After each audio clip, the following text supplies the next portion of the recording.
We're going to be talking about a couple of things that I think you should know setting up your Mig Welder and getting started for the welding. And what we have is the tank on the back. This is the 75-25 mix, and it hooks up on your gauge here. Your gauge screws in here, make sure that's tight.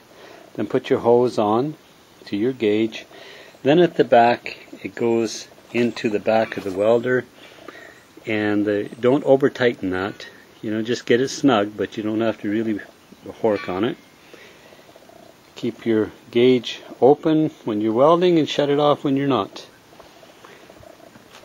I built this little cart to make it easier to move around. I have swivel wheels on the front to swivel it and move it, and bigger wheels on the back. Actually, they're off an old lawnmower. I did make this with the Mig Welder. I did put it together. I have a place here for my MIG pliers. I think, something that you should consider getting. Very handy. Settings. We talked about that in the previous video, so you're good on that. I'd like to show you, also on the bottom I made a little drawer here to put my extra pieces in to keep it together. I have my wire brush, and I also have my grinder, because as we said in the last video, you have to make sure your metal's clean and do a lot of grinding and cleaning. Opening the lid here, there's some things I want to point out that I didn't quite catch at first. It's all on the chart here. This is actually quite a good chart if you take time to learn it. If you don't have someone explain it, it might take a little more, or if you're not familiar with welding. Anyone who knows and is familiar with welding would just say, oh, this is really simple. But for those of us who had to study it, first of all, they tell you here how to hold the angle of the torch of the gun. So if you're doing a 90-degree weld, put it halfway between a 45. If you're doing a butt weld like this, hold it straight up and down. And if you're doing a lap weld, that show you once again 45 degrees in there, and to hold it 3/8 of an inch off your workpiece.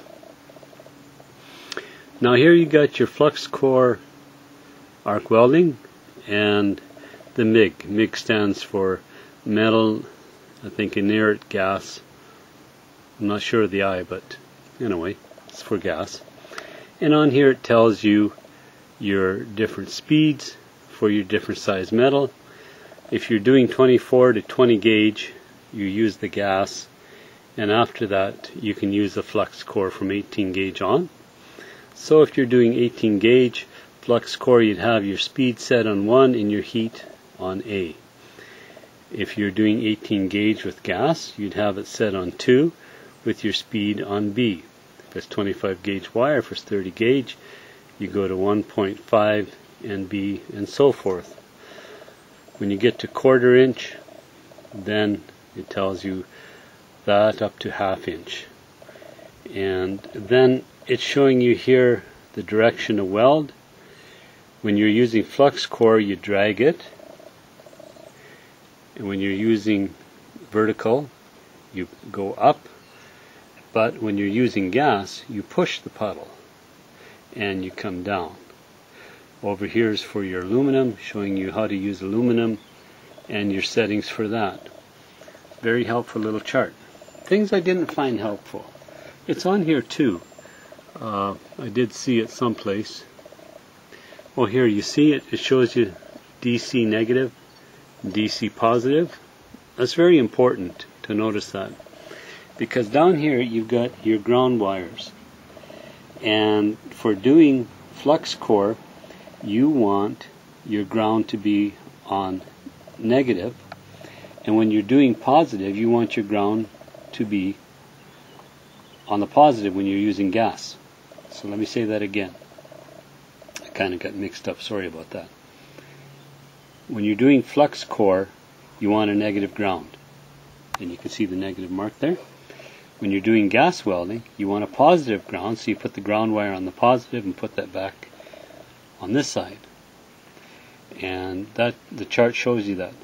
Second thing I want to show you is this spool. I just put this big spool on. You see, this is the piece they send you right here.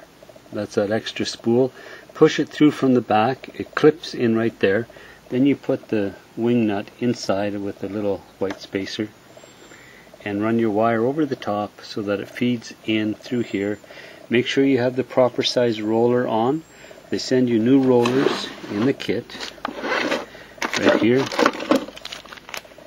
with new nozzles. Right there you can see that's a 30 and a 45, and this here is a 35-degree roller, or a size roller, and that's for the wire size. Okay, so you want to match that up. Then this is your flux core tip, this black one. So get that set up right. Once you got your ground established that that's correct, push this forward, lift this up, and feed your wire through.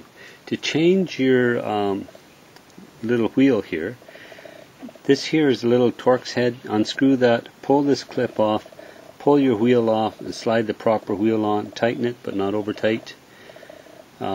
Feed your wire through, and then hold it down on the gun until the wire comes out. The next thing we'll do from here is plug everything in, and we'll show you how to do a couple of beads. Thanks for watching.